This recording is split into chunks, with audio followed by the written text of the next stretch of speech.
اعوذ باللہ من الشیطان الرجیم، بسم اللہ الرحمن الرحیم۔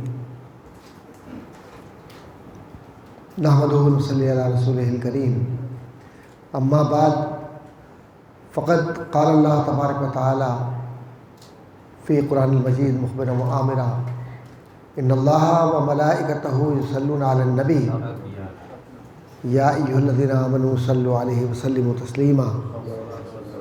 درود شریف اور سنیوں کی محفل اور درود شریف کے اللہم صلی علی محمد محمد مبارک وسلم۔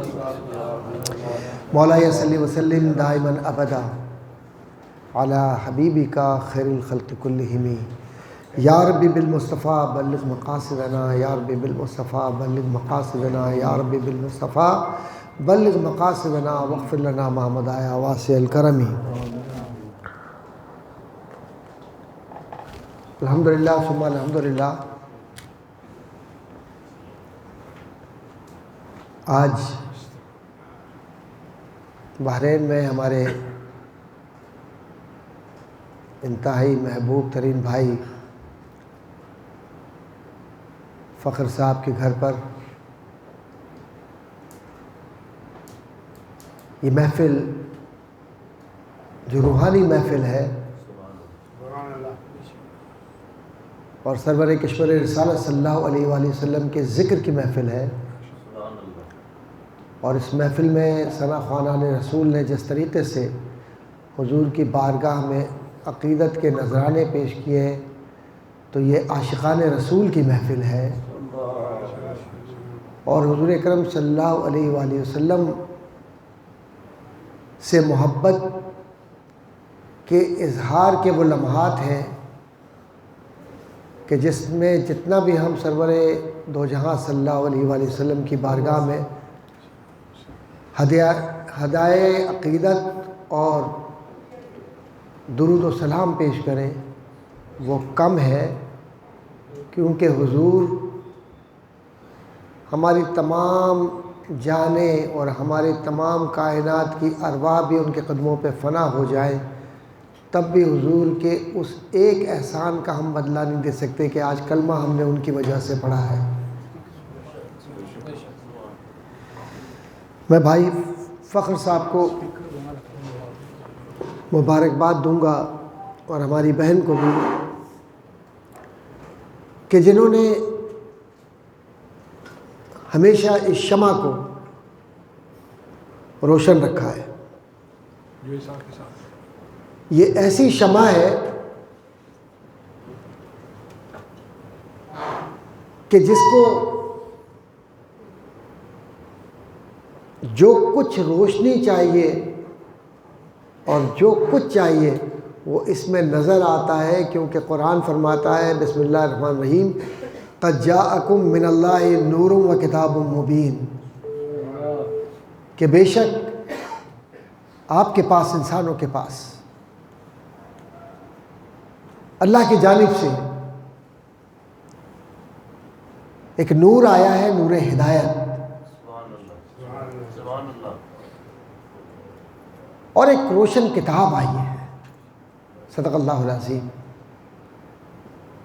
میں کچھ توجہ اس میں خصوصی چاہوں گا کہ ایک پل کے لیے بھی ہم غافل نہ ہوں کہ ہم جو ذکر کر رہے ہیں وہ ذکر آسمانوں پر ہم سے کہیں زیادہ ملائکہ کر رہے ہیں، اور ہم اس پل ایک پل بھی غافل نہ ہوں کہ کوئی بھی نہیں کر رہا، اللہ خود رسول کا ذکر کر کے یہ بتلا رہا ہے کہ وَرَفَعْنَا لَكَ ذِكْرَكَ، کہ اے محبوب ہم نے تمہارے ذکر کو ایسا بلند کر دیا کہ کوئی بھی دنیا کی اور کائنات کی طاقت تمہارے نہ رتبے کو پہنچ سکی ہے، نہ تمہارے ذکر اور تمہاری توصیف اور تمہاری محبت کے طریقے کو پہنچ سکی ہے۔ ہاں ہم نے یہ بتلا دیا ہے کہ ہم تو تمہاری محبت میں تم پر درود بھی بھیجتے ہیں اور سلام بھی بھیجتے ہیں اور فرشتے بھی بھیجتے ہیں اور ایمان والے اور محبین عاشقان رسول بھی بھیجتے ہیں۔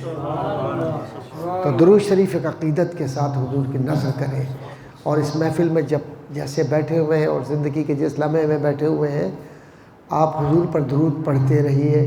یہی سب سے بڑا تعویذ ہے اور یہی سب سے بڑا وظیفہ ہے، یہی سب سے بڑی زندگی کا عمل ہے۔ اللہم صلی علی سیدنا و مولانا محمد وعلی آل سیدنا و مولانا محمد مبارک وسلم صلی علیہ۔ آج کی جو گفتگو ہے، آج کیا تاریخ ہے؟ تاریخ کیا ہے؟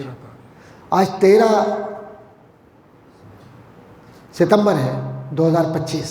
میں ریکارڈ پر لانے کے لیے یہ بات، اور 21 رجب المرجب، ربیع الاول شریف، سبحان اللہ۔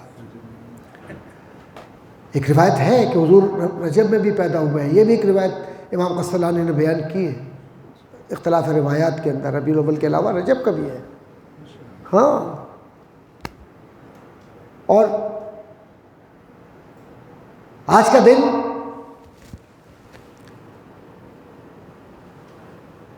اس ہستی اعظم کے بیان کا دن ہے۔ ویسے تو ہر لمحہ میرے حضور کا ہے، کہ آج ہم یہ دیکھیں کہ یہ بہت ہول ہو رہا ہے، اس کو آواز کو کم کیجیے، کہ یہ جو موت اور زندگی ہے، اور یہ جو زندگی کا فلسفہ ہے، اور اس میں انسان کے زندہ رہنے کا تھوڑا سا ایکو کم کر دیجئے، اس کا ایکو کم کریں، بس آواز بھلے والیوم بڑھا دیں، اس کا ایکو کم کریں، بس ٹھیک ہے۔ تو یہ زندگی کا جو سلیقہ ہے، جزاک اللہ، اس میں بہت سارے عنوانات ہیں، اور ہر عنوان میرے حضور کا ہے۔ میں غور سے بات سمجھیے گا۔ تو میرے عزیزو، آج بحرین میں ایک نشست گزشتہ کئی دنوں سے جاری ہے، جس میں لوگ بدلتے رہتے ہیں لیکن ذکر سرکار کا رہتا ہے، اور یہی خوبصورتی ہے۔ دنیا کے مختلف حصوں سے احباب نے اس وقت اس لیکچر میں یا اس ذکر میں یا اس مجلس میں یا اس محفل میں یا اس روحانی عمل کا حصہ بن کر یہ ثابت کیا ہے کہ ہم یہ سمجھنا چاہتے ہیں کہ میرے سرکار موت کے متعلق کیا فرماتے ہیں، زندگی کے متعلق کیا فرماتے ہیں، وہ جو نظر نہیں آتا لیکن میرے رسول کو نظر آتا ہے، خواہ وہ ملک الموت ہو یا قبر ہو یا سکرات ہو یا آخرت ہو یا نجات ہو یا سجدہ طویل ہو اور یا شفاعت ہو، میرے نبی کے علاوہ کوئی نہیں جانتا ہے کہ جو حضور کو اللہ نے عطا کر دیا، اللہ نے جو حضور کو عطا کر دیا، نہ اس تک کوئی پہنچ سکا ہے نہ کوئی پہنچ سکے گا، کیونکہ اللہ نے اپنا راز اپنے نبی کو دے کر یہ بتلا دیا کہ اے نبی، تمہارا بھیجنا اس زمین پر مومنین کے درمیان ہمارا احسان عظیم ہے۔ تو آئیے ذرا یہ دیکھیں کہ کتاب ہے شرح الصدور، اور مصنف ہے امام جلال الدین سیوطی رحمۃ اللہ تعالی علیہ، اور تذکرہ ہے موت اور حیات کا، اور ربیع الاول شریف کا مہینہ ہے۔ تو یہ تیسرا لیکچر یا تیسرے نشست میں آج ہم کچھ بنیادی باتیں دیکھیں گے کہ یہ ملک الموت اور ان کے مددگار ملائکہ کون ہیں، کیا ہیں، ان کی تفصیلات کیا ہیں، اور موت کے حقائق پر چونکہ گفتگو ہو رہی ہے تسلسل کے ساتھ، تو اس کتاب کو اپنے ذہن میں رکھیے جس کتاب کے ذریعے ہم بات کر رہے ہیں، اور یہ وہ مصنف ہیں علامہ جلال الدین سیوطی رحمۃ اللہ تعالی علیہ، کہ جن پر سارے علماء کا اتفاق ہے، کوئی بھی مسلک ان کے خلاف نہیں بولتا۔ اسی لیے میں نے اس کتاب کو منتخب کیا کہ اپنے بہن بھائیوں تک ہم یہ تذکرہ کریں کہ حضور نے کیسے رازوں پر سے پردہ اٹھایا ہے۔ وہ سائنس جو آج 2025 میں تحقیق کرتی ہے کہ آواز مرنے والے کی کیسی ہے، قبر کے اندر کیا کوئی سرسراہٹ یا آواز یا ارتعاش یا جنبش پیدا ہوتی ہے، اور سکرات کے اندر جو آواز مرنے والے کی بدلتی ہے، اس آواز کو سمجھنے کے لیے کہ اس کا میسج کیا ہے، ڈیکوڈ کرنے کے لیے طریقہ کار کیا ہے، تو سائنسداں یہ کہتے ہیں کہ ہمارے پاس اب تک 2025 تک کوئی ایسی شے ایجاد نہیں ہوئی جو قبر کے اندرونی حالات کو بھی اور وجود کے اندر سے وہ کون سی حدت ہے، وہ کون سی گرمی ہے، یا وہ کون سی طاقت ہے، جب وہ نکل جاتی ہے تو جو زندہ انسان ہے وہ مر جاتا ہے، اور اس کے بعد آسمانوں پر اس حدت کو کیسے پہنچایا جاتا ہے، ہمارے پاس کوئی طاقت نہیں ہے، لیکن اللہ کا کلام یہ بتلاتا ہے کہ یہ طاقت صرف ایک ذات کے پاس ہے، اس کو ذات مصطفیٰ کہتے ہیں۔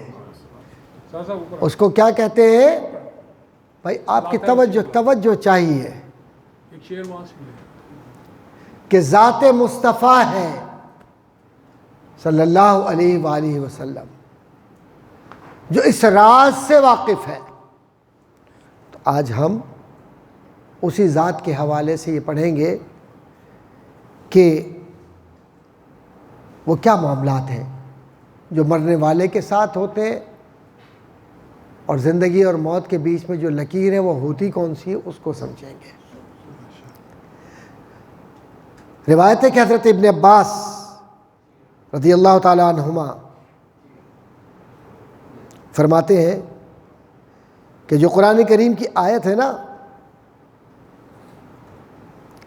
جس کا آغاز ہوتا ہے حتیٰ اذ جاء احدکم الموت، جب کہ کسی کے قریب جب کوئی موت آتی ہے تو یہ موت ہوتی کیا ہے؟ موت تو آ گئی قریب، ہوتی کیا ہے؟ تو حضرت ابن عباس رضی اللہ تعالیٰ عنہما اس آیت کی تشریح کرتے ہوئے فرماتے، ترجمہ میں سمجھا دیتا ہوں، جب تم میں سے کسی کی موت کا وقت قریب آ جاتا ہے تو ہمارے فرشتے اس کو موت دیتے ہیں اور کوتاہی نہیں کرتے۔ یہ ترجمہ ہے الی آخری۔ حضرت ابن عباس رضی اللہ تعالیٰ عنہما فرماتے ہیں کہ اس آیہ کریمہ کی تفسیر اس طرح ہے کہ رسل سے مراد ملک الموت ہے۔ قرآن کریم کی اس طرح استعمال ہوئی نا، رسولنا، کہ ہمارے پیغمبر، ہمارے بھیجے ہوئے، تو بھیجے ہوئے کون ہیں؟ اس سے مراد رسول نہیں ہے، اس سے مراد ملک الموت ہے۔ اور فرماتے ہیں کہ ان کے ملائکہ، یعنی جو مددگار ملائکہ ہیں، جب وہ کسی مرنے والے کے قریب آتے ہیں تو وہ رسل کہلاتے ہیں۔ تو رسل کے معنی اصطلاحاً ملائکہ کے لیے بھی استعمال ہوتا ہے، یہ لفظ قرآن نے استعمال کیا۔ اب سوال یہ پیدا ہوتا ہے کہ وہب بن منبع رحمۃ اللہ تعالی علیہ نے کیا فرمایا؟ وہ کہتے ہیں کہ جو فرشتے انسان کے پاس موت کے لیے آتے ہیں کہ اس کو موت دی جائے، وہی فرشتے موت تک زندگی کو لکھتے ہیں۔ تو پتہ چلا کہ ملک الموت کے ساتھ، بھائی آپ پوری توجہ ادھر دیں، چھوڑیں ان سب چیزوں کو، آپ پوری توجہ ادھر دیں، کیونکہ میں سرور کشور رسالت کی احادیث اور اس تفاسیر کو بیان کر رہا ہوں۔ بہت نازک چیز ہے، آپ کو نہیں ملنی عام کتابوں میں، اس پر توجہ دیں، مہربانی فرمائیں کہ یہ جو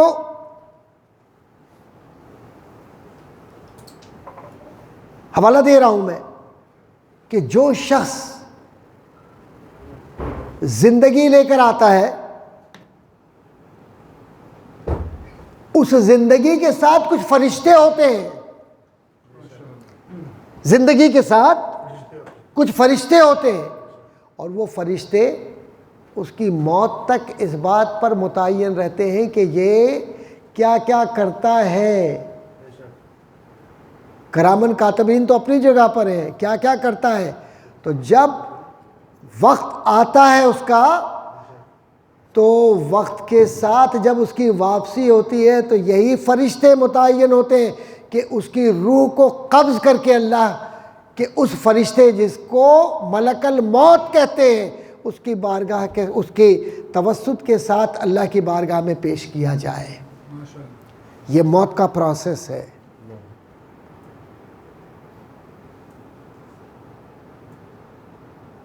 اور پھر یہ جو فرشتے ہیں، حضرت وہاب بن منبع کے مطابق جب روح کو قبض کر لیتے ہیں تو حضرت ملک الموت کے حوالے کرتے ہیں، اور ملک الموت اس کو آسمانوں پر لے جاتے ہیں، اور پھر وہ پروسیس دوسری حدیث کے اندر حوالے میں آتا ہے کہ پوچھا جاتا ہے پہلے آسمان پر کہ کون ہے، کس کی روح ہے؟ تو مومن کی روح ہوتی ہے تو اس میں سے خوشبو ہوتی ہے، تو فرشتے خوشی سے دروازے کھول کر یہ کہتے ہیں مرحبا مرحبا، آؤ آؤ، ہمیں تمہارا انتظار تھا۔ اور اگر کسی ایسے کی روح ہو کہ جو نہ نبی کی تعظیم کرتا ہو، نہ نبی سے محبت کرتا ہو، منافقت کی معیار پر وہ پورا اترتا ہو، قرآن اس کے لیے گواہی دیتا ہو کہ ان المنافقین فی الدرک الاسفل، کہ یہ وہ منافق ہے کہ جو جہنم کے آخری درجے میں ڈالا جائے گا، تو فرشتے کہیں گے کہ اس کی روح کو لپیٹو کیونکہ اس سے غلاظت کی بو آ رہی ہے، ہمیں اس کے قریب نہیں جانا ہے۔ اللہ ہمیں اس سے محفوظ فرمائے۔ تو یاد رکھو، خوشبو والی روح خوشبو والے سے ملتی ہے۔ جس خوشبو والے سے نسبت ہو تو ایسی خوشبو ہوتی ہے کہ جب قبر میں حضور تشریف لاتے ہیں تو وہ الصلاۃ والسلام علیک یا رسول اللہ پڑھتا ہے۔ یہ خوشبو والے لوگ ہوتے ہیں، رضی اللہ عنہم ورضوا عنہ کے لوگ ہوتے ہیں، جن کو رب نے قرآن کے اندر راضی کرنا، راضی ہونا اور راضی ہو کر لوٹ جانے کی بشارت دی ہے کہ رب ان سے راضی ہے، یہ رب سے راضی ہے۔ تو خوشبو ہی خوشبو ہے، کیوں کہ پوری زندگی ذکر مصطفیٰ میں گزری، تو زبان بھی خوشبو، ہاتھ بھی خوشبو، آنکھ بھی خوشبو، قدم بھی خوشبو۔ اللہ کہتا ہے کہ اس کے وجود میں سما جاتا ہوں کیونکہ اس نے نفلیں پڑھ پڑھ کر میری رضا کو اپنی رضا بنا لیا ہے۔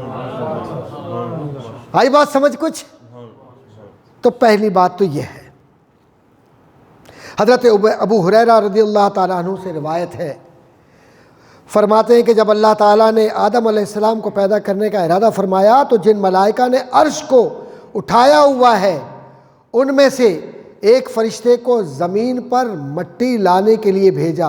جب فرشتہ مٹی لانے کے لیے زمین پر آیا تو زمین پر فرشتے یعنی زمین پر آ کر اس فرشتے نے زمین سے کہا کہ میں تیری طرف آیا ہوں تاکہ مٹی لے سکوں۔ تو زمین نے فرشتے سے کہا کہ میں تجھے قسم دیتی ہوں اس ذات پاک کی جس نے تجھے بھیجا ہے کہ مجھ سے مٹی نہ لے، کیوں کہ تو مٹی لے گا اور کل اس کو آگ میں جلنا ہوگا، تو مجھے آگ میں نہ جلا۔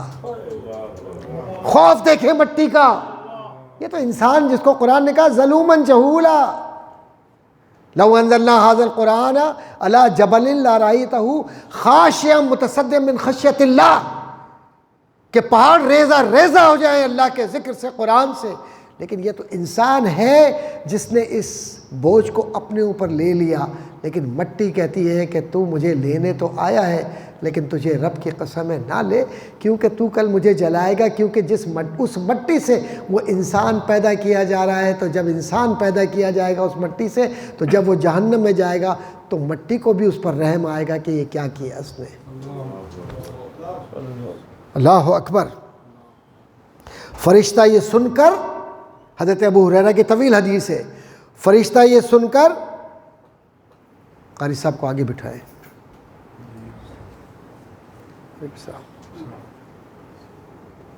قاری صاحب ادھر تو شکریہ، جزاک اللہ جزاک اللہ، بہت شکریہ، آپ نے عزت دی، اللہ آپ کو عزت دے۔ جو علماء کی عزت کرتے ہیں، قرآن پڑھنے والوں کی، ویسے سب قرآن پڑھتے ہیں، کل گواہی ہوگی اس بات کی کہ اللہ فلاں عالم کے لیے فلاں شخص نے پانی گرم کر کے دیا تھا، اللہ فلاں نے فلاں عالم کے لیے خدمت کی تھی، فلاں عالم کے لیے آگے بڑھ کر اس کا استقبال کیا تھا۔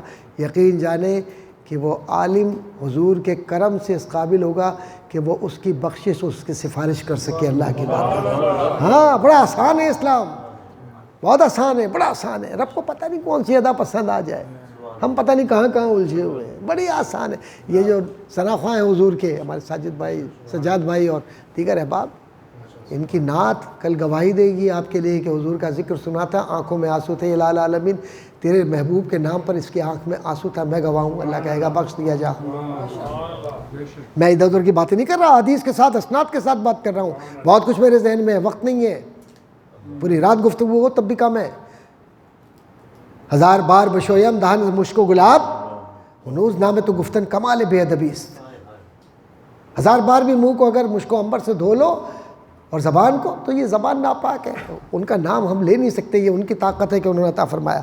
فرشتے یہ سن کر بغیر مٹی لیے ہوئے بارگاہ خداوندی میں حاضر ہو گئے. اللہ تعالیٰ نے پوچھا کہ تم مٹی کیوں نہیں لائے؟ اب آپ سمجھے، حدیث کے اندر ہے کہ فرشتے سے اللہ پوچھے گا تم مٹی کیوں نہیں لائے؟ کیا اللہ کو پتہ نہیں ہے؟ کیا اللہ کو پتہ نہیں ہے؟ نعوذ باللہ من ذالک، اللہ کو سب پتہ ہے، لیکن پوچھ کیوں رہے؟ طریقہ کیا ہے یہ میں آگے جا کے بتاؤں گا کہ فرشتوں سے اللہ کیوں پوچھتا ہے. اللہ تو عالم الغیب ہے، اور اللہ تو یہ اس بات پر بھی قادر ہے کہ وہ دل پر القاء کرتا جس نے دل کو پیدا کیا وہ مسخر ہے. اللہ کہ میں تمہارا رب ہوں، وحدہ لا شریک ہوں، ایک ہوں، تم میری عبادت کرو، مجھ سے محبت کرو، دنیا کے ہر شے کو چھوڑ دو. تو دل یہی کرتا رہتا، انسان یہی کرتا رہتا کہ وہ محبت کی بنیاد پر اللہ سے محبت کرتا رہتا اور اللہ کی وحدانیت کا قائل ہو جاتا. رسول کو بھیج کر یہ بتلایا کہ میرے محبوب کا چہرہ دیکھ کے بخشش لے جاؤ، کیونکہ یہ وہ محبوب ہے کہ جس کے وسیلے سے آدم کو بھی بخشی ہے. اس لیے محبوب خدا کو پیدا کر کے بتلایا قد جاءکم من اللہ نور و کتاب مبین، کہ اے لوگوں جو اندھیروں میں ہو، ہم نے اپنے محبوب کے چمکتے چہرے کو بھیج کر تمہیں ہدایت بھی دے دی، روشنی بھی دے دی، زمین و آسمان کی نعمتیں بھی دے دی، اور ہر وہ شے جو نبی کے وسیلے سے ملتی ہے تم مانگو گے ہم تمہیں عطا کر دیں گے. فرشتے سے پوچھتے ہیں مٹی کیوں نہیں لائے؟ فرشتے نے عرض کیا مولا کریم زمین نے تیری عظمت کی قسم دی تھی. اللہ اکبر، رب کی عظمت کی قسم، تیری عظمت کی قسم دی تھی، اس لیے مٹی نہیں لایا، چھوڑ کر آ گیا ہوں. اللہ تعالیٰ دوسرے فرشتے کو پھر بھیجتا ہے زمین پر، اس کو بھی یہی زمین قسم دیتی ہے کہ مجھ سے مٹی مت لو، مجھ سے مٹی مت لو. حضرت ابو ہریرہ راوی ہیں، کوئی عام آدمی راوی نہیں ہے. حتیٰ کہ تمام فرشتے مٹی لانے سے عاجز رہتے ہیں، نہیں لا پاتے. تب اللہ تعالیٰ نے ملک الموت کو زمین پر مٹی لانے کے لیے بھیجا. اب آئی سمجھ میں موت کیوں آتی ہے، مٹی کون لے کے جاتا ہے؟ اور بھائی جو حیات کی مٹی لے کے جا رہا ہے پیدا کرنے کی، وہی موت کی مٹی بھی لے کر جا رہا ہے تمہارے لیے. تو ایک ہی وقت میں وہ مٹی حیات بھی ہے، وہ ممات بھی ہے. اسی لیے قرآن کریم میں بھی اور آیات اور احادیث کے اندر بھی کیا آتا ہے؟ ان حیاتی و مماتی و محیایا. کس کے لیے حیات ہے؟ حیات کس کے لیے ہے؟ میری بے شک حیات ہے نا، میری زندگی ہے، میری موت ہے. کس کے لیے ہے؟ للہ رب العالمین، اللہ کے لیے. کیوں اللہ کے لیے؟ کہ وہ مٹی موت کا فرشتہ جس کو آپ پہچانتے نہیں ہیں، وہ اصل میں آپ کی زندگی کا فرشتہ ہے اور وہی موت کا فرشتہ ہے ایک ہی وقت میں. وہ کہتے ہیں نا، حضور کی حدیث سے اس کا مفہوم بیان کرتا ہوں کہ حضور اکرم صلی اللہ علیہ وسلم نے فرمایا کہ اللہ نے سب سے پہلے کائنات میں میرے نور کو پیدا فرمایا. اور پھر اس بہت طویل حدیث ہے، بہت طویل، امام قسطلانی مواہب الدنیا وہ کتاب جو آپ نے دیکھی ہے، اس میں ایک مقام پر جا کر حضور فرماتے ہیں صلی اللہ علیہ وآلہ وسلم کہ حضور نے جب موت کو پیدا، اللہ تبارک و تعالیٰ نے جب موت کو پیدا فرمایا تو فرشتوں نے کہا یا اللہ تو نے موت کو پیدا کیا ہے، اس سے تو انسان مقدر ہو جائے گا، پریشان ہو جائے گا، اس کی زندگی کے اندر بے چینی ہوگی. تو اللہ تبارک و تعالیٰ کہے گا میں نے موت کو تو پیدا کیا ہے، لیکن اے فرشتوں تم کو نہیں معلوم کہ میں نے اس کے ساتھ امید کو بھی پیدا کر دیا ہے. تو جب کوئی بیمار ہوتا ہے تو نا امید نہ ہو کہ بس میں گیا، مر گیا، ختم ہو گیا، زندگی ختم. نہیں، لا تقنطوا من رحمت اللہ، اللہ کی جو رحمت ہے اس سے نا امید مت ہو. اسی لیے بزرگان دین میں حضرت سیدنا شیخ عبد القادر جیلانی علیہ الرحمہ کا یہ قول ہے کہ جو موت سے خوف رکھے وہ ایمان کی نشانی ہے، لیکن موت کو بھول جائے یہ بھٹکے ہوئے لوگوں کی نشانی ہے.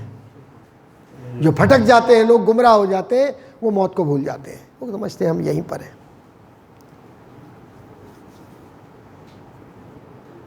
فرماتے ہیں کہ جب ملک الموت پہنچا زمین پر تو پہنچ کر کہتے ہیں کہ جس ذات پاک نے مجھے بھیجا ہے وہ تجھ سے بڑھ کر اطاعت و فرما برداری کے لائق ہے. یہ کون کہہ رہا ہے؟ ملک الموت. کس سے کہہ رہا ہے؟ زمین سے. اور اس کے حکم کے سامنے تیری بات میں کیسے مان سکتا ہوں؟ میرے رب نے مجھے حکم دیا کہ مٹی لا، چل میرے ساتھ. چنانچہ ملک الموت نے زمین کے مختلف حصوں سے تھوڑی تھوڑی مٹی اٹھائی اور بارگاہ خداوندی میں حاضر ہوئے. اللہ تعالیٰ نے اس کو جنت کے پانی سے گوندھا. گوندھنا جیسے آٹا گوندھتے ہیں، جنت کے پانی سے گوندا. جب خمیر تیار ہو گیا، کیا بات ہے، خمیر تیار ہو گیا. کس سے؟ جنت کے پانی کا خمیر. تو پھر اللہ تعالیٰ نے آدم علیہ السلام کے جسم کو تیار کر کے پیدا کر دیا. اور یہی روایت کچھ تغیر کے ساتھ ابن اسحاق اور ابن عساکر نے بھی بیان کیے. ابن ابی حاتم نے اس کو بیان کیا. یہ تینوں مستند کتابیں ہیں جس کو تمام مکاتب فکر مانتے ہیں. پوری ذمہ داری کے ساتھ یہ بات میں کہہ رہا ہوں. تو اب ابن ابی حاتم نے روایت کی ہے کہ دنیا کا نظام 4 فرشتوں کے سپرد ہے. اب میں کتاب کے حوالے کے ساتھ پڑھتا جاتا ہوں. حضرت جبرائیل علیہ السلام فرشتوں کے لشکر پر مقرر ہے، سارے فرشتے ان پر مقرر ہیں. حضرت میکائیل علیہ السلام بارش اور نباتات اگانے پر، یہ جو زمین سے پودے وغیرہ اگتے ہیں ان پر. حضرت اسرائیل علیہ السلام روح کو قبض کرنے پر، اور حضرت اسرافیل علیہ السلام کو اللہ تعالیٰ وقت متعینہ پر جب حکم دے گا تو وہ سور پھونکیں گے. یہ سب کو معلوم ہے. ان 4 فرشتوں کے لیے اللہ تبارک و تعالیٰ نے ذمہ داریاں مقرر کی ہیں.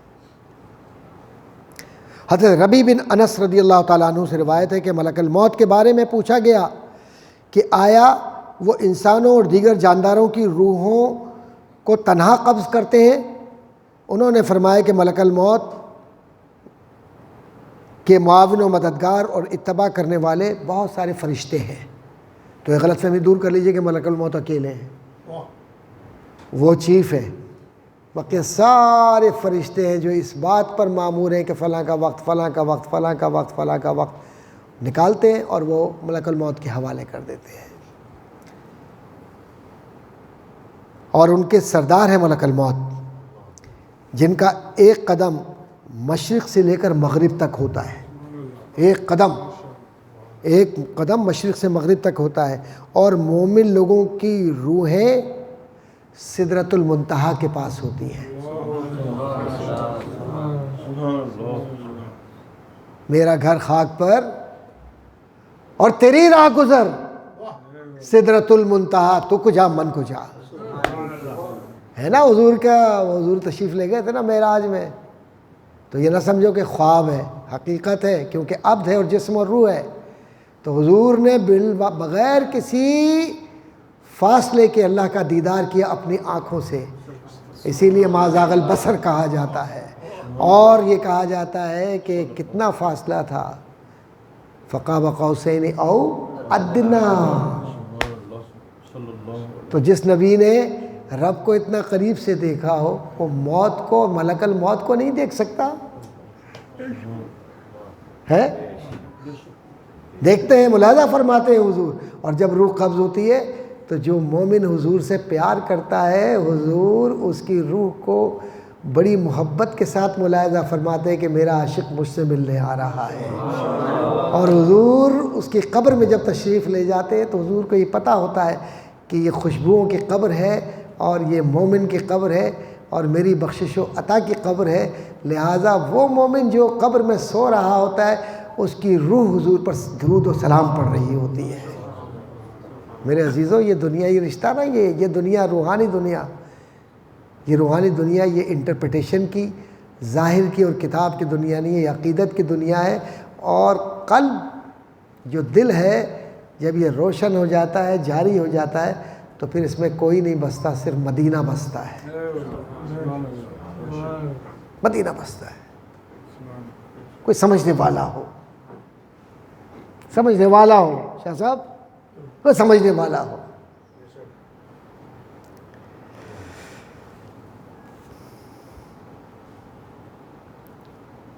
آئیے، بڑا دلچسپ مکالمہ ہے، مکالمہ کا ڈائلاگ، بات چیت، جو عام طور پر ہمارے یہاں جو تقریریں ہوتی ہیں نا، ان تقریروں کے اندر عام طور پر گفتگو تو ہوتی ہے، حوالے تو ہوتے ہیں، لیکن ہم اس بات کو سمجھنے کی کوشش نہیں کرتے کہ بات کیا ہو رہی ہے. اکثر ایسی ہوتا ہے، جذباتی باتیں ہوتی ہیں، جذباتی نعرے ہوتے ہیں، آپ گھر چلے جاتے ہیں سوچتے ہیں بولا کیا تھا. تو ہم جذباتی نعروں پر نہیں، ہم حقیقی معنوں میں سنجیدگی کے ساتھ سمجھیں کہ رسول اکرم صلی اللہ علیہ وآلہ وسلم ہے کون. ارے لیکن کیا سمجھ سکو گے، کیا سمجھ سکو گے. میں واقعات بیان کروں تو بڑے طویل واقعات ہیں، لیکن آپ نے دیکھا ہوگا کہ میں کوئی جذباتی باتیں نہیں کر رہا، بڑی سیدھی سیدھی بات سمجھنے سمجھانے کی کر رہا ہوں، تاکہ سمجھ کر ہم ایک دوسرے کے ساتھ پھر کچھ چیزیں لے کر جائیں، پھر دوسروں کو سمجھائیں جن کی سمجھ میں نہیں آ رہا، جن کی سمجھ نہیں آ رہا ان کو سمجھائیں کہ میرا رسول عظیم تر ہے صلی اللہ علیہ وسلم. حضرت خزرج رضی اللہ تعالیٰ عنہ سے روایت ہے، حدیث. انہوں نے کہا کہ میں نے حضور صلی اللہ علیہ وآلہ وسلم کو دیکھا. کیا یار کتنے خوش نصیب تھے، حضور کو دیکھتے تھے. اللہ اکبر، بڑے خوش نصیب لوگ تھے یہ. حضرت بلال فرماتے ہیں کہ میری بس خواہش ہوتی تھی کہ میں حضور کی خوشبو سونگھتا رہوں اور بس حضور کا دیدار کرتا رہوں، اور میں تلاش کرتا تھا حضور کہاں گئے، میں وہاں سے آ کر حضور کے قدم کے سامنے کھڑا ہو جاتا تھا، حضور کا دیدار کرتا. کیا خوش نصیب. ہم اس رسول کے امتی ہیں کہ جو بڑی خوش نصیب امت ہے، لیکن ہم نے اپنی قیمت کو پہچانا نہیں ہے. سب سے قیمتی شے رسول کی محبت ہے صلی اللہ علیہ وسلم. ہم نے اس محبت کو نہیں سمجھا. کہتے ہیں کہ میں نے حضور صلی اللہ علیہ وآلہ وسلم کو دیکھا کہ آپ ایک انصاری کی میت کے پاس ملک الموت سے گفتگو کر رہے ہیں. بھائی سبحان اللہ، ماشاء اللہ. میں چندہ تو نہیں مانگ رہا، نا کوئی پیسے تو نہیں مانگ رہا، انشاءاللہ زندگی میں کبھی اللہ پاک اس لیے مجھے کسی کا محتاج نہ کرے. میں سرکار کے در کا بھکاری ہوں، مجھے اس کی کیا ضرورت ہے کسی اور کی، اس میں دروازے سے ملتا ہے. تو آپ بھی اور ہم بھی سب بھی ان کے ذکر کے لیے. تو آپ سنیے، سبحان اللہ ماشاء اللہ کہنا ہے. سرکار کا ذکر آئے، جب حضور کا اسم گرامی آئے تو دل میں پڑھ لیں، لیکن درود پڑھ لیں. میری فیس یہی ہے، اور کوئی فیس نہیں ہے. دل میں پڑھ لیں لیکن میرے فیس ادا کر دیں. اور نہیں کریں گے ادا آپ تو آپ اس کے ذمہ دار ہیں کہ فیس میں پوچھوں گا پھر بعد میں آپ سے، پھر وہاں فیس دینے کا وقت نہیں ہوگا. ہاں یہ میری فیس ہے.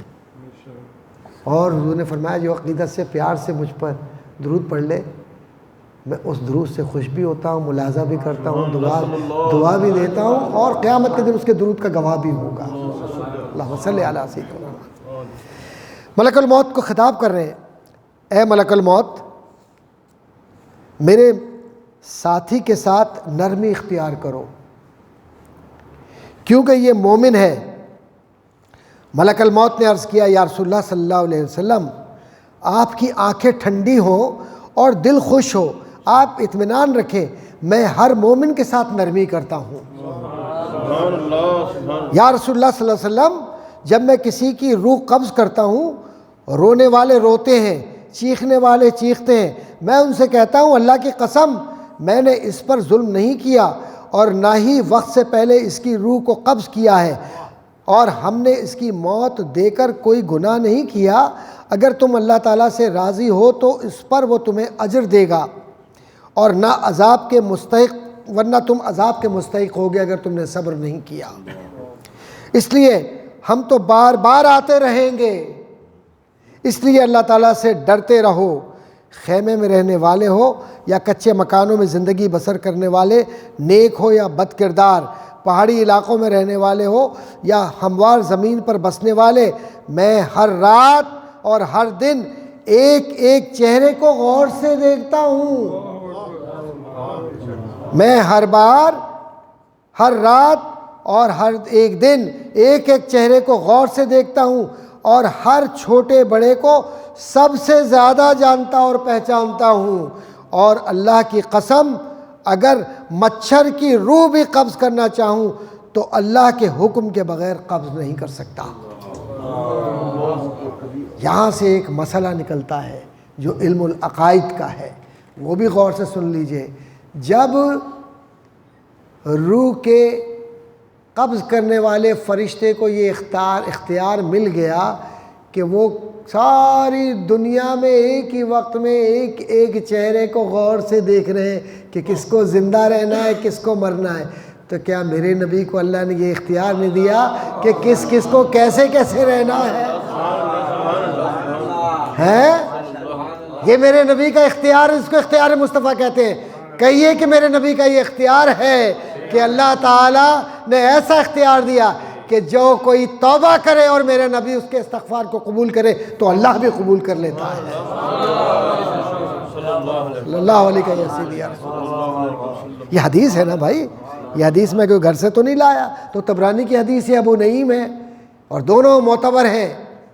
خواہ وہ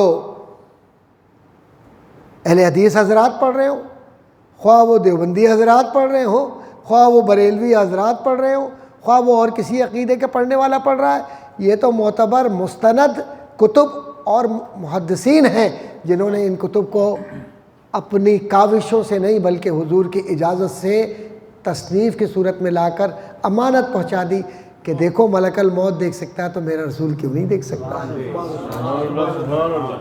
یاد رہے گی نا یہ حدیث.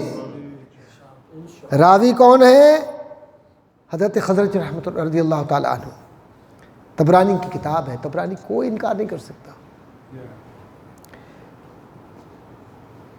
اب آئیے ایک اور دلچسپی ہے نا، مزہ آ رہا ہے نا اس میں سمجھنے میں. حضرت جعفر بن محمد سے روایت ہے،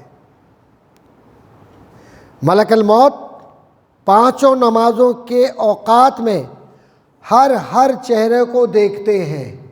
ملک الموت ہر نماز کے وقت ہر چہرے کو غور سے دیکھتے ہیں. اگر کسی نیک عمل کرنے والے یا کسی نمازی کی موت کا وقت قریب آتا ہے تو شیطان لعین کو، شیطان مردود کو اس مومن سے دور بھگا دیتے ہیں اور اس کو کلمہ طیبہ پڑھنے کی تعلیم دیتے ہیں کہ کلمہ پڑھ لیں. طبرانی نے اور ابو نعیم نے اس کو روایت کیا ہے. اللہ تعالیٰ اپنی رحمتیں کرے ان محدثین پر اور ان کے قبور کو روشن رکھے ہمیشہ اسی طرح. حضرت امام حسن رضی اللہ تعالیٰ عنہ حضور کے چہیتے بیٹے، کیا بات رضا اس چمنستان کرم کی، کیا بات رضا اس چمنستان کرم کی. زہرا ہے کلی جس کی حسین اور حسن پھول، لب پھول دہن پھول بدن پھول زقن پھول، سرتاب قدم ہے تن سلطان زمن پھول. نعرہ تکبیر، نعرہ رسالت، نعرہ رسالت، فیض رضا جاری رہے گا. ان سے روایت ہے حضرت امام حسن رضی اللہ تعالیٰ عنہ سے، فرماتے ہیں کہ دن میں 3 مرتبہ ملک الموت لوگوں کے چہروں کو دیکھتے ہیں.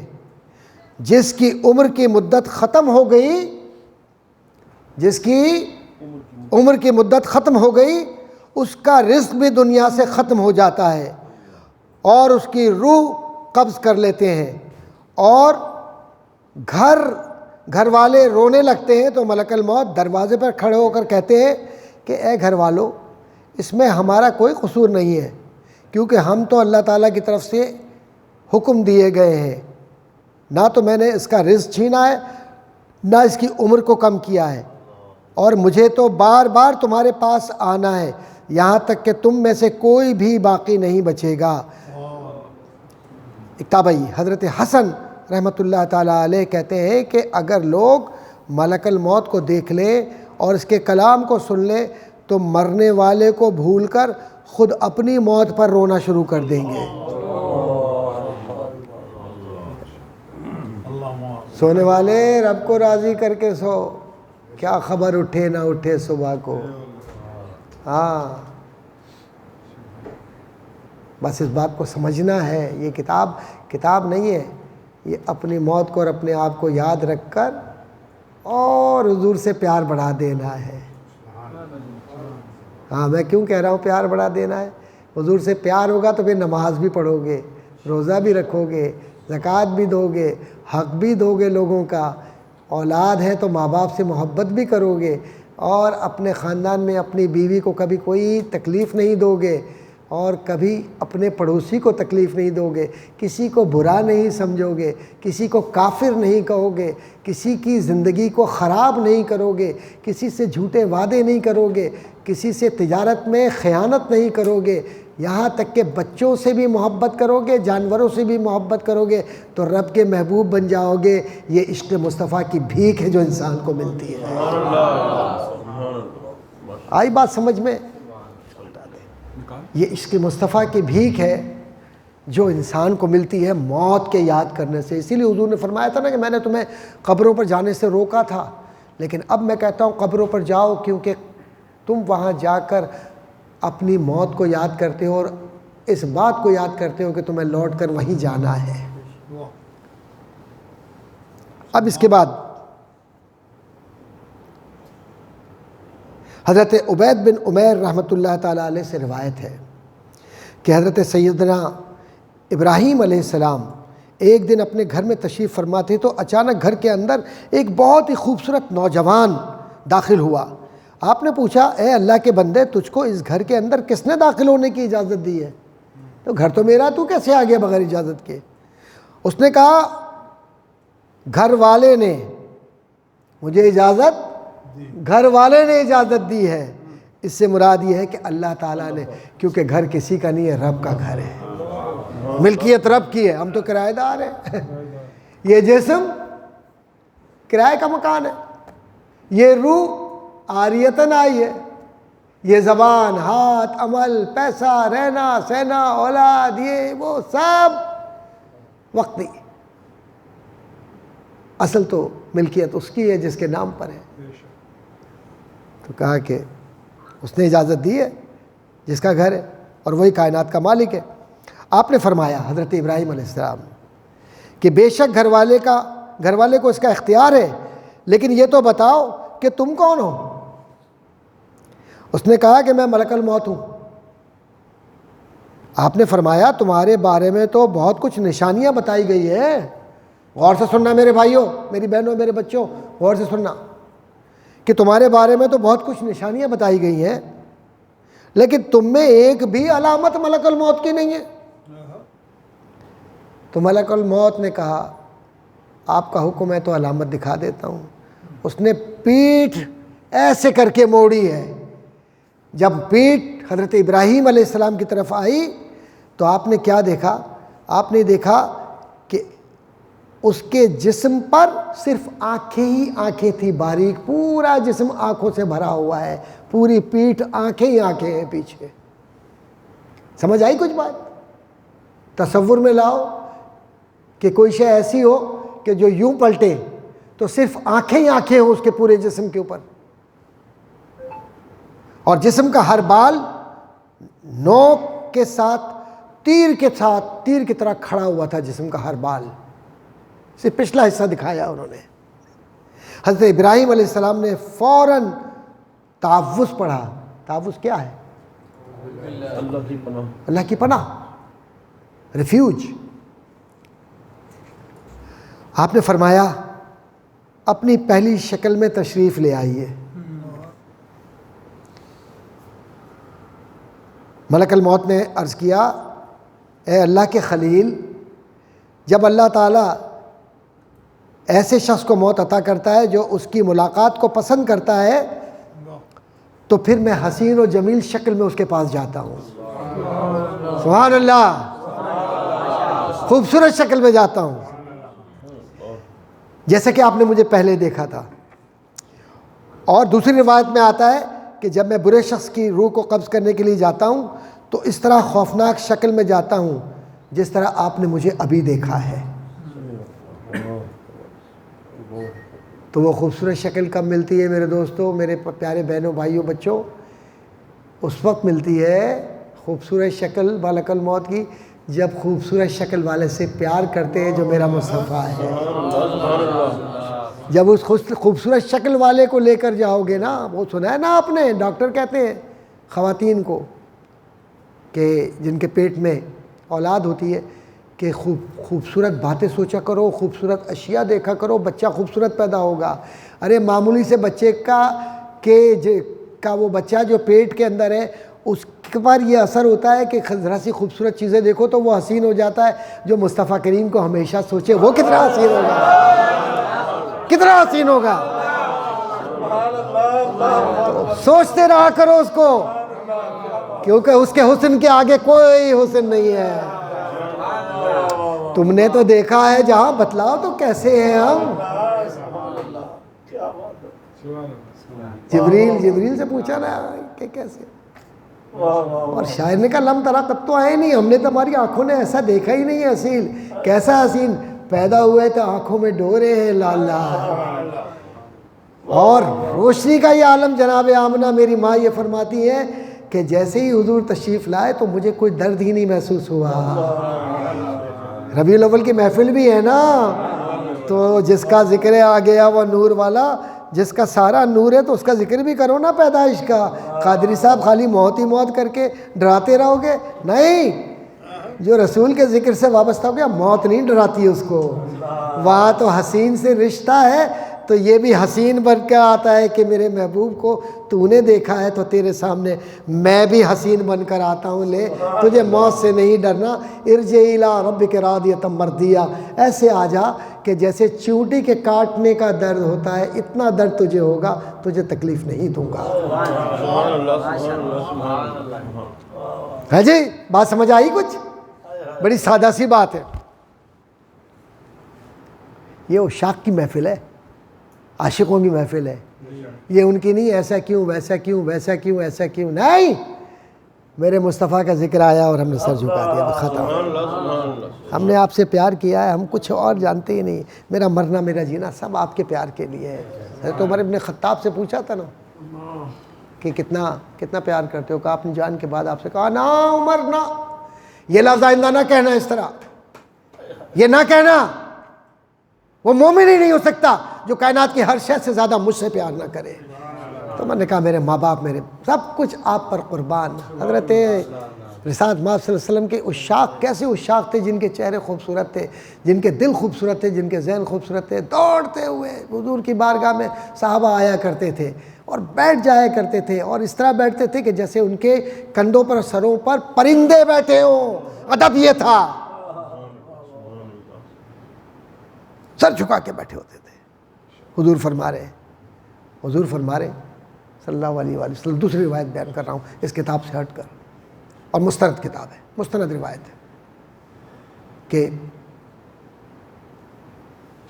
اللہ سے سودا کر لو، جو اپنا سب سے پسندیدہ شے اللہ کی راہ میں آج دے گا، سودا کر لو. رب اس کو جنت دے دے گا، رضا دے دے گا، اپنی خوشنودی دے دے گا، اپنا پیار دے دے گا. کھڑے ہوئے ایک دم صحابی، یا رسول اللہ صلی اللہ علیہ وسلم، سب سے خوبصورت میرے گھر کے اندر جس سے مجھے پیار ہے شے، وہ میرا باغ ہے، وہ آپ کی نظر کرتا ہوں، رب سے میرا سودا کرا دیجئے. کہا تیرا رب تجھے کہتا ہے کہ تجھے جنت مل گئی. دوڑتے ہوئے جاتے ہیں باغ سے، کہتے ہیں بیوی نکلو، اب یہ باغ ہمارا نہیں رہا، یہ میرے رب کا ہو گیا، سودا کر لیا ہے، چل نکل. تو بیوی بھی ایسی ہو کہ کہا کس نے کہا؟ کہا حضور نے کہا میرے ماں باپ ان پر قربان، سودا ہو گیا. تو ہم اپنے گھر کو چھوڑ کے آخرت کا گھر بناتے ہیں. چھوڑ دیا گھر. عشق ہو تو یہ ہو، ایسا عشق ہوتا ہے.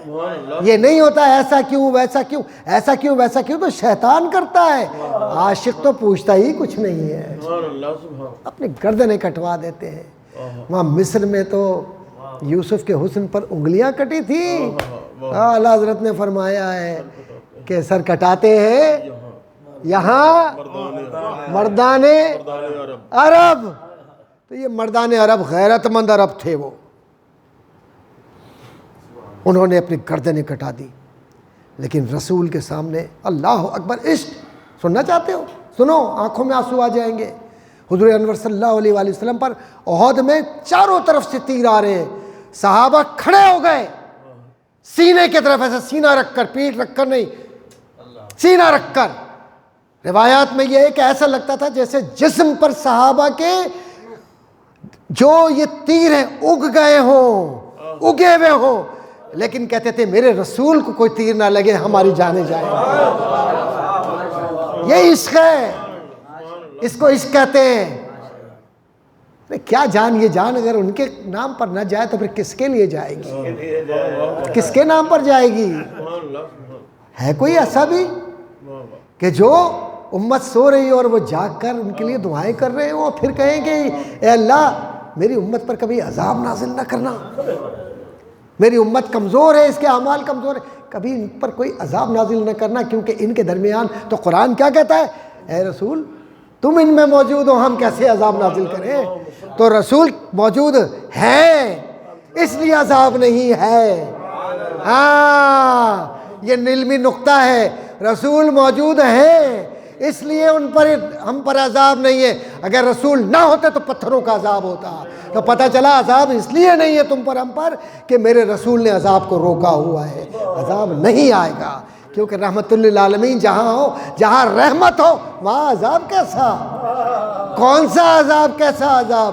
یہ تو وہ ہے کہ جن کے پیدا ہونے پر کنکریاں بھی بولتی ہیں کہ الصلاۃ والسلام علیکہ یا رسول اللہ، جہاں سے سرکار گزرتے ہیں وہاں سے درخت بھی بولتے ہیں الصلاۃ والسلام علیکہ یا رسول اللہ، جہاں حضور حکم دیتے ہیں تو یہ وہ رسول ہے کہ درخت چل کر اپنی پنڈلیوں پر آتے ہیں، جس کو حسان ابن ثابت نے کہا کہ سات الشجر نطق الحجر شق القمر باشارتہ، کہ یہ وہ رسول ہے کہ اپنی پنڈلیوں کے بل یہ درخت اکھڑ کے زمین سے آتے ہیں اور اشارہ کرے آسمان پر تو چاند دو ٹکڑے ہو جاتا ہے۔ اور حضرت عباس رضی اللہ تعالیٰ عنہ حضور سے پوچھتے ہیں کہ عباس، حضور پوچھتے ہیں اے عباس تمہیں مجھ سے کتنا پیار ہے؟ کہتے میرے ماں باپ، میں سب کچھ آپ پہ قربان، آپ سے پیار ہی پیار ہے، میں آپ کا چچا ہوں رشتے کے اندر، لیکن پیار ہی پیار ہے آپ سے۔ کہا یا رسول اللہ صلی اللہ علیہ وسلم یہ فرمائیے کہ آپ جب چھوٹے تھے اور جھولے میں ہوتے تھے تو آپ جب جھولے میں جھولتے تھے تو آپ کی انگلی اس طرح سے ہوتی تھی اور چاند بھی اسی طرح سے گردش کرتا تھا، یہ کیا سبب ہے؟ تو حضور بچپن کے واقعے کو سنو غور سے، بچپن کے واقعے کو، ابھی وہ جھولے کے اندر ہیں اور اس جھولے میں جھولنے والے جن کے لیے کہا جاتا ہے کہ رحمت للعالمین ہے اور پوری کائنات ان کے اشارے پر جھولتی ہے، فرماتے ہیں کہ میرے چچا جب میں جھولے میں تھا تو چاند کو حکم دیا گیا تھا کہ میرا مصطفیٰ روئے نہیں، اس لیے جس طرف اشارہ کرے تو اس طرف ڈولتے رہنا، کھلونا بنا دیا تھا۔ اعلیٰ حضرت نے تو کہا ہے نا اس کے لیے، چاند کے لیے کیا کیا بیان کریں، کیا ہی چلتا تھا اشاروں پر کھلونا نور کا۔ صبح طیبہ میں ہوئی بٹتا ہے بڑا نور کا، صدقہ لینے نور کا آیا ہے تارا نور کا۔ حضرت جبریل ناراض ہوئے نا، گھڑی نہیں دیکھنی ہے، گھڑی کسی کو نہیں دیکھنی، گھڑی کوئی نہیں دیکھے گا میرا بھائی، بس یہ سمجھے کہ اس وقت آپ سرکار کی محفل میں ایسے کہ آج انشاءاللہ ربیع الاول شریف کی اس محفل کے اندر سرکار کی شفاعت ہمیں اپنی زندگی کا حصہ بنانا ہے انشاءاللہ۔ میں سچ کہہ رہا ہوں، آج روحانی محفل کا انداز دوسرا ہے یہ والا، آپ حضرات عشاق اس لیے، اپنی بات نہیں کر رہا میں، کیا مجھے کیا سلیقہ ہے، کوئی سلیقہ ہے کچھ نہیں ہے۔ حضرت ابن مسعود، ابن عباس رضی اللہ تعالیٰ عنہما، ان سے روایت ہے کہ حضرت ابراہیم علیہ السلام نے ملک الموت سے فرمایا کہ مجھے وہ صورت دکھائیے جس میں کافروں کی روحوں کو قبض کرتے ہو، تو ملک الموت نے عرض کیا کہ اس شکل کو دیکھنے کی آپ میں طاقت نہیں ہے، لیکن آپ کے اسرار پر ملک الموت نے عرض کیا کہ آپ اپنا چہرہ ذرا دوسری طرف پھیر لیجئے۔ حضرت ابراہیم علیہ السلام سے کہا کہ ذرا چہرہ دوسری طرف کر لیجئے، پھر دیکھا تو ایک خوفناک سیاہ شخص کھڑا ہوا ہے، کالے رنگ کا شخص کھڑا ہوا ہے جس کے سر سے آگ کے شعلے نکل رہے ہیں، سر سے آگ کے شعلے نکل رہے ہیں اور جسم پر جو بال ہیں آگ کی طرح ہیں، اس کے کانوں اور منہ سے بھی آگ نکل رہی ہے۔ یہ خوفناک منظر دیکھ کر حضرت ابراہیم علیہ السلام بے ہوش ہو گئے۔ ملک الموت نے اپنی شکل تبدیل کر لی۔ حضرت ابراہیم علیہ السلام ہوش میں آئے تو فرمایا، اے ملک الموت، اگر کافر تمہاری یہی شکل دیکھ لے تو اس کے لیے یہی بہت بڑی تکلیف اور سزا کافی ہے۔ پھر حضرت ابراہیم علیہ السلام نے فرمایا، ملک الموت، مومن کی روح قبض کرتے ہو تو اس وقت تمہاری کیا شکل ہوتی ہے، وہ بھی مجھے دکھاؤ۔ اس نے عرض کیا کہ آپ اپنا چہرہ ایک طرف کریں۔ آپ نے دوسری طرف چہرہ پھیر لیا تو آپ کے سامنے ایک حسین و جمیل نوجوان سفید لباس پہنے ہوئے ایک شخص کھڑا ہوا تھا، جس پر بہترین خوشبو لگی ہوئی تھی اور خوشبو سے جسم مہک رہا تھا۔ حضرت ابراہیم علیہ السلام نے فرمایا کہ اگر مومن صرف آپ کی اس خوبصورت شکل کا دیدار کر لے تو اس کے لیے یہی کافی ہے کہ وہ موت کی طرف چلا جائے۔ تو یہ رسول اکرم صلی اللہ علیہ وسلم کا طفیل ہے جو ملک الموت اپنے اس شکل میں نہیں آئے گا، اس شکل میں آئے گا، کیونکہ خوبصورت شکل والے کی امت بھی خوبصورت شکل والی ہے۔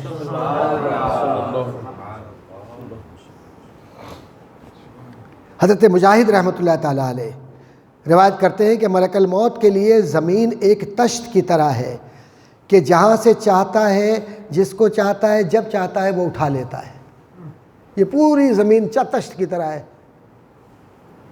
ملک الموت کے کچھ مددگار بھی ہیں، وہ جس کی روح قبض کرتے ہیں ان کے حوالے کر دیتے ہیں۔ اس کو حضرت امام احمد بن حنبل نے نقل کیا ہے، ابو شیخ نے نقل کیا ہے اور ابو نعیم نے۔ حضرت اشد بن سلیم یا سلیم دونوں ہیں سے روایت ہے کہ سیدنا ابراہیم علیہ السلام نے ملک الموت سے پوچھا کہ کوئی شخص مشرق اور کوئی شخص مغرب میں ہوتا ہے اور شہروں میں وبا کے زمانے میں کس طرح ان کی روح تم قبض کرتے ہو؟ ملک الموت نے عرض کیا، اے اللہ کے خلیل، میں اللہ تعالیٰ کے حکم سے روحوں کو بلاتا ہوں، میں روحوں کو بلاتا ہوں، وہ میری 2 انگلیوں کے درمیان آ جاتی ہیں اور تمام زمین کو میرے لیے ایک تشت کی طرح کر دیا گیا ہے، جہاں سے چاہتا ہوں روحوں کو قبض کر لیتا ہوں۔ آپ سچ بتائیں کبھی سوچا تھا آپ نے کہ یہ معلومات سائنس دے سکے گی، کوئی آج کی کتاب دے سکے گی، کوئی آج کا کوئی علامہ دے سکے گا؟ کون دے رہا ہے یہ ساری معلومات؟ میرا رسول دے رہا ہے صلی اللہ علیہ وسلم۔ اور رسول اکرم صلی اللہ علیہ وسلم کو یہ ساری معلومات کون دے رہا ہے؟ اللہ دے رہا ہے۔ تو پتہ چلا کہ حضور نے جو کچھ فرمایا وہ اللہ کے حکم سے بتلایا ہے کہ اس طرح سے بتلاؤ، ورنہ اس فرشتے کو کون دیکھ سکا ہے؟ نبی نہیں دیکھ سکے۔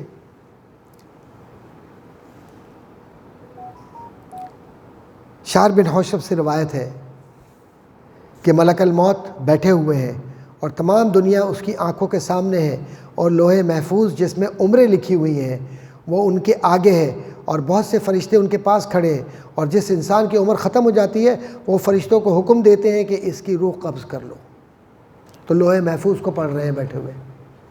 ایک روایت یہ بھی ہے، اس کو ابن ابی دنیا، ابو شیخ، ابو نعیم سب نے۔ ابن ابی حاتم اور ابو شیخ کی روایت ہے کہ ملک الموت کی قدرت کو دیکھیے کہ کیا اختیار کیا ہے، ملک الموت کا اختیار۔ پھر میرے نبی کے اختیار کو بھی سوچئے گا۔ آپ تھک گئے سب لوگ تو بات ختم کروں۔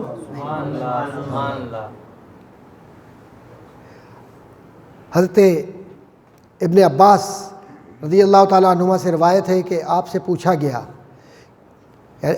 گیا کہ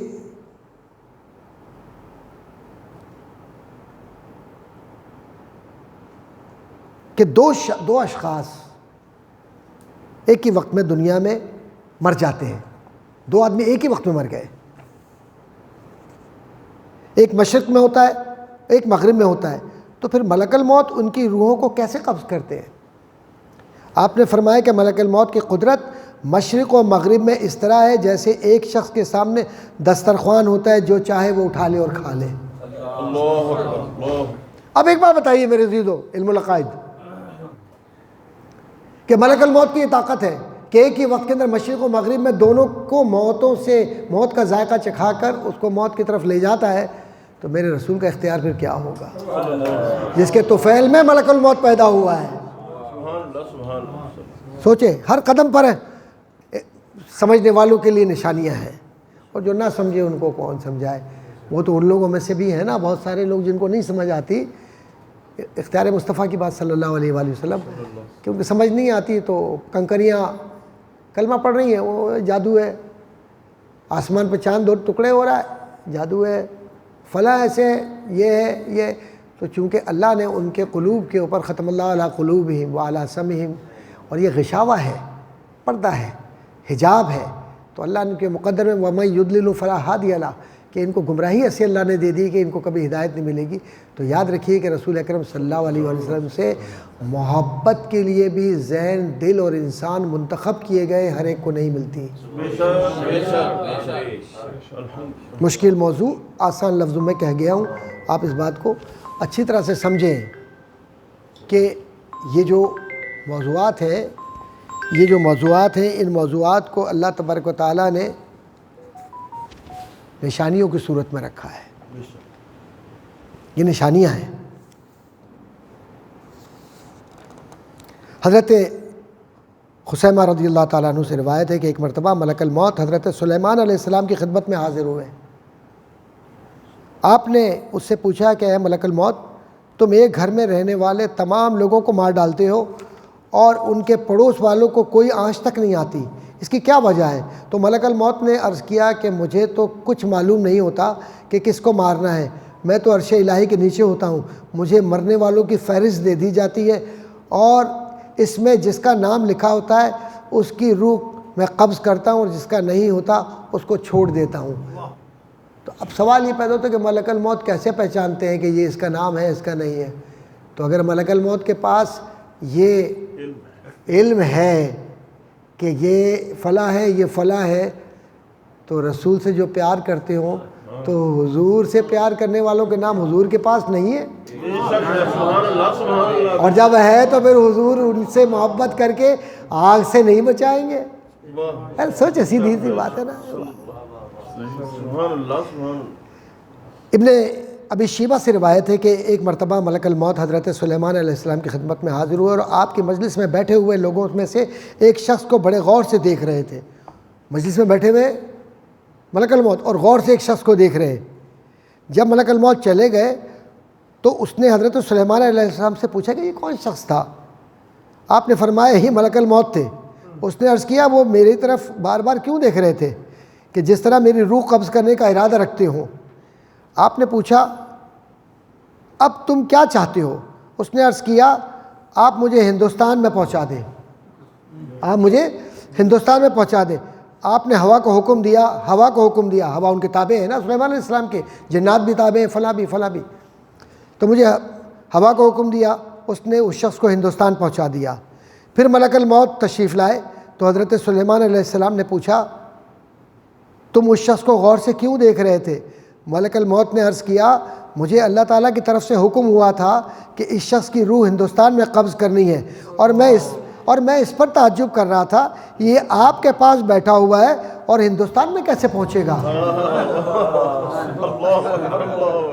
ہن گل سمجھ آئی ہے؟ کچھ گل مک گئی ہے، سمجھ آئی ہے نا؟ میں پنجابی بول رہا ہوں، معاف کر دیجیے گا غلطی ہو جائے تو، لیکن پنجابی مجھے اس لیے محبوب ہے کہ یہ اولیاء کرام کی زبان ہے۔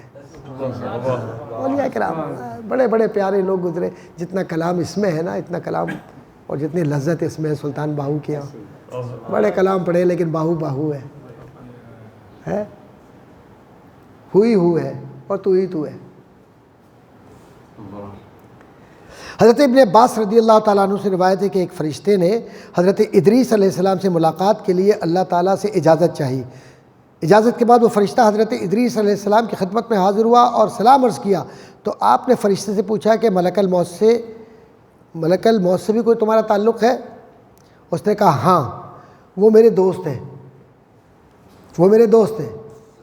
آپ نے فرمایا کیا مجھے ان سے کوئی فائدہ پہنچوا سکتے ہو؟ فرشتے نے کہا اگر آپ چاہیں کہ موت کا مقررہ وقت کچھ آگے پیچھے ہو جائے تو یہ ناممکن ہے، البتہ میں ان سے کہوں گا کہ وہ بوقت موت آپ پر کچھ نرمی کر دیں، یعنی نبی سے کہہ رہے ہیں وہ، آپ پر بوقت موت کچھ نرمی کر دیں۔ پھر فرشتے نے کہا کہ آپ میرے بازو پر بیٹھ جائیں، آپ فرشتے کے بازو پر سوار ہو کر آسمان پر پہنچ گئے اور ملک الموت سے ملاقات کی۔ فرشتے نے کہا اے میرے دوست مجھے تم سے ایک کام ہے۔ ملک الموت نے کہا میں جانتا ہوں کیا کام ہے، کہ آپ سیدنا ادریس علیہ السلام کے بارے میں کچھ کہنا چاہتے ہو، لیکن ان کا نام تو زندہ لوگوں کے دفتر سے مٹ چکا ہے، اب ان کی زندگی ایک آدھ لمحہ باقی رہ گئی ہے۔ پھر حضرت ادریس علیہ السلام کا فرشتے کے بازو پر ہی وصال ہو گیا۔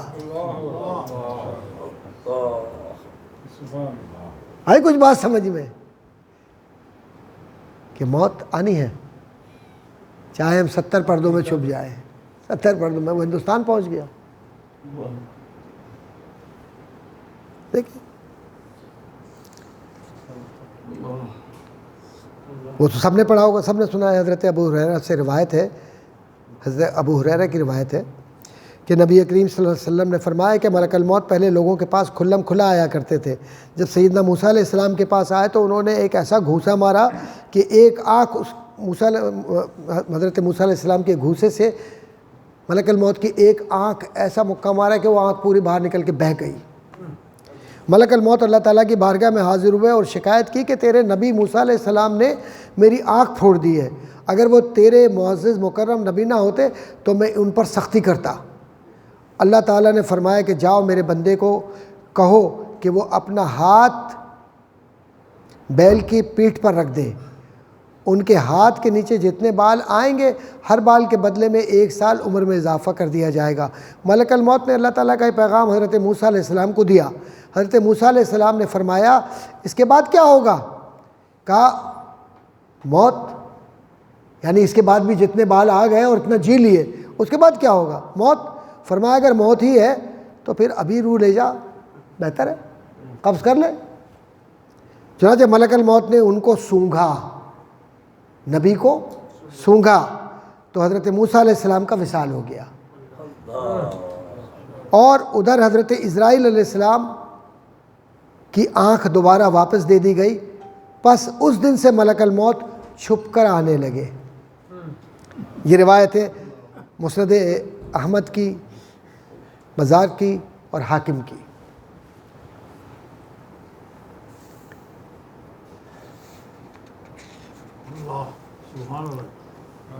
حضرت ابراہیم علیہ السلام، اللہم صلی علی سیدنا محمد، میں ذرا سا مختصر کر رہا ہوں کیونکہ اب وقت زیادہ ہو گیا ہے، لیکن ویسے میرے پاس ساری تفصیلات ہیں۔ ابراہیم علیہ السلام کا وصال کیسے ہوا، داؤد علیہ السلام کا وصال کیسے ہوا، نبی اکرم صلی اللہ علیہ وسلم کا وصال کیسے ہوا، حضور تک ہمیں جانا چاہیے۔ میں پڑھ دیتا ہوں اس کو۔ اللہ تعالیٰ حضرت ابن عمر رضی اللہ تعالیٰ عنہما سے روایت ہے کہ اللہ تعالیٰ نے فرشتوں سے کہا کہ مختصر کرتا ہوں تاکہ بات بالکل واضح ہو جائے۔ حضرت ابراہیم علیہ السلام کو موت سے ڈر نہیں لگتا۔ اللہ تعالیٰ نے فرمایا ان سے کہہ دو کہ جب دوستوں کو دوست سے ملے ہوئے زیادہ عرصہ ہو جاتا ہے تو ایک دوسرے کو ملاقات کا اشتیاق ہوتا ہے۔ ابراہیم علیہ السلام کو یہ اطلاع دے دو کہ دوست نے دوست کو یاد کیا ہے۔ اللہ تعالیٰ نے ایک پھول ان کے لیے بھیجا، دوست کے لیے پھول ہی آتا ہے نا، ایک پھول ان کے لیے بھیجا، آپ نے وہ سونگا اور سونگتے ہی ان کی روح قبض ہو گئی۔ حضرت داؤد علیہ السلام کے لیے حضرت ابو ہریرہ رضی اللہ تعالیٰ عنہ سے روایت ہے کہ سرکار دو عالم صلی اللہ علیہ وآلہ وسلم نے فرمایا کہ حضرت سیدنا داؤد علیہ السلام بہت ہی شرم و حیا والے تھے۔ جب گھر سے باہر تشریف لے جاتے تو گھر کے دروازے بند کر کے تالا لگا دیتے تھے کہ ایک دن جب گھر واپس آئے تو دیکھا کہ ایک شخص گھر کے اندر کھڑا ہوا ہے۔ آپ نے پوچھا تو کون ہے؟ اس نے کہا میں وہ ہوں جو بادشاہوں سے بھی نہیں ڈرتا اور میرے لیے کوئی حجاب نہیں ہے۔ سیدنا داؤد علیہ السلام نے فرمایا قسم ہے رب ذوالجلال کی کہ تم ملک الموت معلوم ہوتے ہو، اللہ تعالیٰ کا حکم لانے پر میں تم پر خوش ہوں اور تم کو خوش آمدید کہتا ہوں۔ آپ نے ایک چادر اوڑھی، لیٹ گئے اور ملک الموت نے آپ کی روح قبض کر لی۔ تو اس طرح حضرت داؤد علیہ السلام کا انتقال ہوا۔ اس کے بعد میرے نبی، اللہ اکبر، روایات میں یہ ہے کہ حضور کو جو تکلیف ہوئی تھی نا، حضور کو جو تکلیف ہوتی صلی اللہ علیہ وآلہ وسلم، اور بار بار حضور ایسے پانی میں انگلیاں، انگشتائے مبارک، انگشتائے نور کو ڈبو کر اپنی پیشانی پر خود ایسے لگاتے تھے، چہرے پہ ایسے لگاتے تھے. تو روایات میں مفسرین و محدثین نے اس کی تشریح کرتے ہوئے لکھا کہ اصل میں امت کی سکرات کی تکلیف کو حضور نے اپنے لیے لیا تھا. وہ تکلیف اپنے اوپر لی تھی سرکار نے. اس کی وجہ سے وہ تکلیف سرکار کی جو تھی وہ لینے کی وجہ سے امتیوں کو تکلیف نہیں ہوتی اس طرح. یہ میرے رسول کا توفیل ہے کہ موت بھی آسان ہے مومن کی. صلی اللہ علیہ سیدنا رسول اللہ. حضرت امام حسین رضی اللہ تعالیٰ عنہ سے روایت ہے، اللہ اکبر،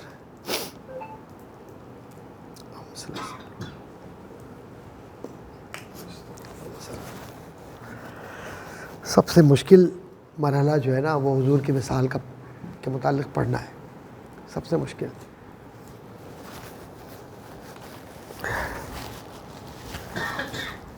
اللہم صلی علی سیدنا محمد.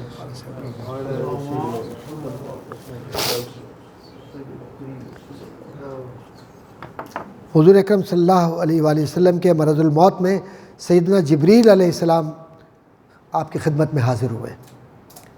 آپ سے حضرت امام حسین بیان کر رہے ہیں، یہ ان کے الفاظ ہیں جو میں آپ تک پہنچا رہا ہوں. حضور نبی کرم صلی اللہ علیہ وسلم کے مرض الموت میں سیدنا جبریل علیہ السلام حاضر خدمت ہوئے اور آپ سے حال دریافت کیا اور مزاج پرسی کی کہ آپ کیسے ہیں. آپ صلی اللہ علیہ وسلم نے فرمایا کہ مرض کی شدت ہے اور بے چین بھی ہوں اور تکلیف بھی ہے.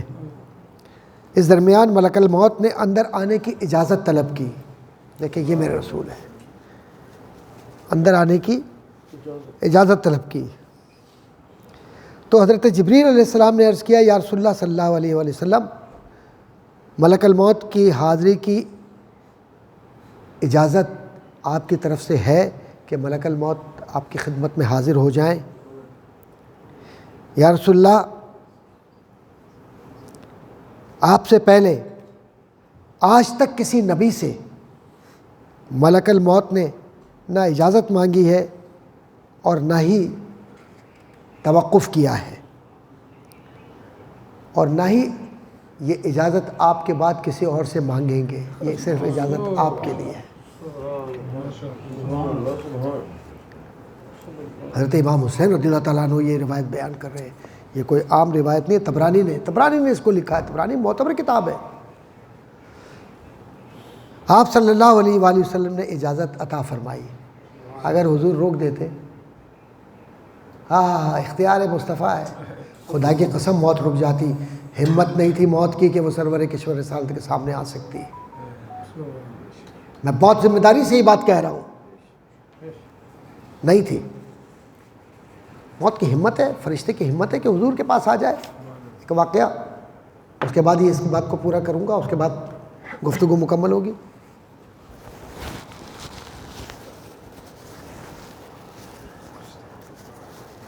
حضرت فاطمہ الزہرا رضی اللہ تعالیٰ عنہ نے پیار سے حضرت جبریل کو چچا جان کہہ دیا. برا مان گئے.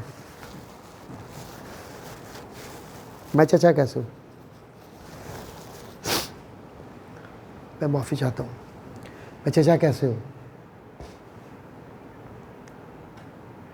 حضور کی خدمت میں حاضر ہوئے کہ یا رسول اللہ صلی اللہ علیہ وسلم، آپ کی صاحبزادی نے مجھے چچا کہہ دیا، میں تو بہت پہلے پیدا ہوا ہوں. تو کہا جبریل،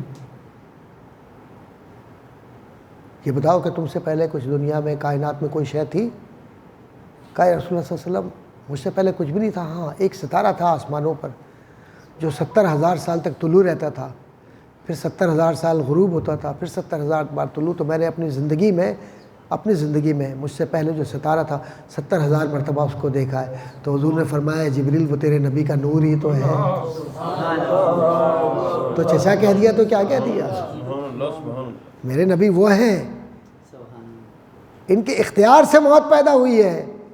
موت کی کیا ہمت ہے کہ حضور سے اجازت لے کر حضور کو لے جائے. وہ حضور نہ کہہ دیتے تو اللہ کبھی یہ کہتا ہے کہ آپ تشریف لے آئیے؟ نہیں، یہ تو لقائے خداوندی ہے، اللہ سے ملاقات کی اتنی جلدی ہے کہ ایک پل بھی نہیں روکا، کہا اجازت، جبریل نے کہا اجازت دیجیے، کہا کہ بلا لو، ورنہ دوسرے فرشتے کہہ رہے ہیں پر پہ بٹھا کے لے جاؤ، کوئی فرشتہ کہہ رہا ہے کہ مکہ مار کے کہہ رہا ہے تو کیسے آیا۔ وہ موسیٰ تھے اور دیگر انبیاء تھے علیہم السلام، یہ میرے نبی ہیں کہ یہ موت پر بھی رحم کر کے کہتے ہیں آ جا۔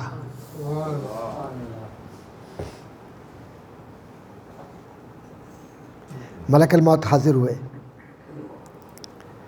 اور با ادب آپ کے سامنے کھڑے ہو گئے اور عرض کی، یا رسول اللہ صلی اللہ علیہ وآلہ وسلم، اللہ تعالیٰ نے مجھے آپ کی اطاعت کرنے کا حکم دیا ہے۔ دیکھا آگے نعمت، موت کہہ رہی ہے کہ یا رسول اللہ صلی اللہ علیہ وسلم، اللہ تعالیٰ نے مجھے آپ کی اطاعت کرنے کا حکم دیا ہے کہ اگر آپ اجازت دیں تو میں آپ کی روح مبارک کو قبض کروں،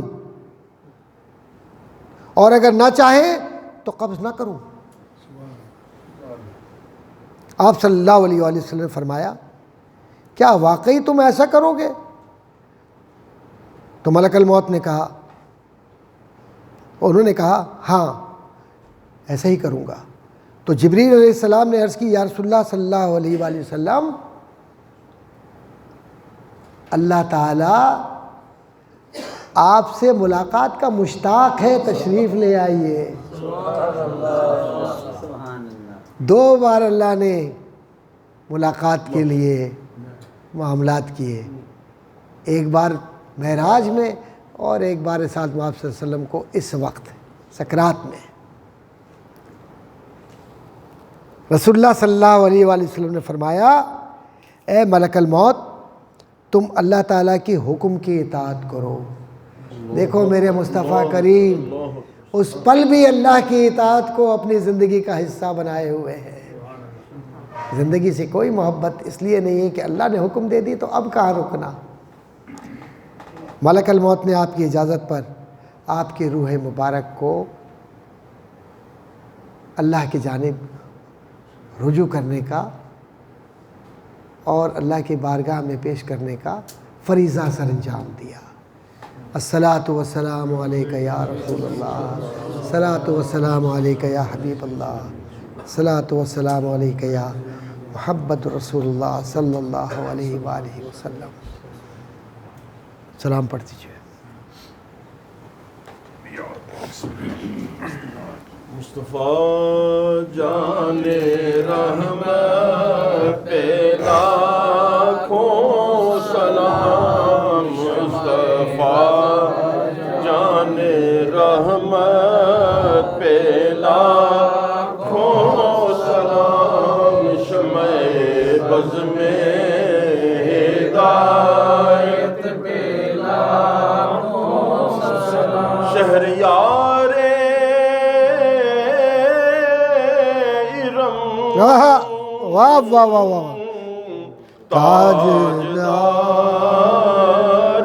حرم،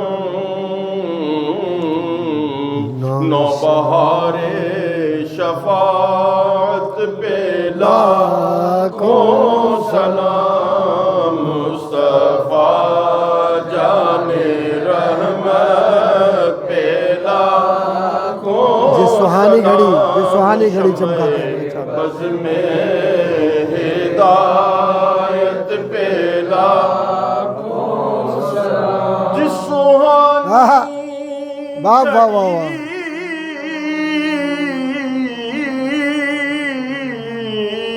جس سہانی گھڑی چمکا طیبہ کا چاند، جس سہانی گھڑی چمکا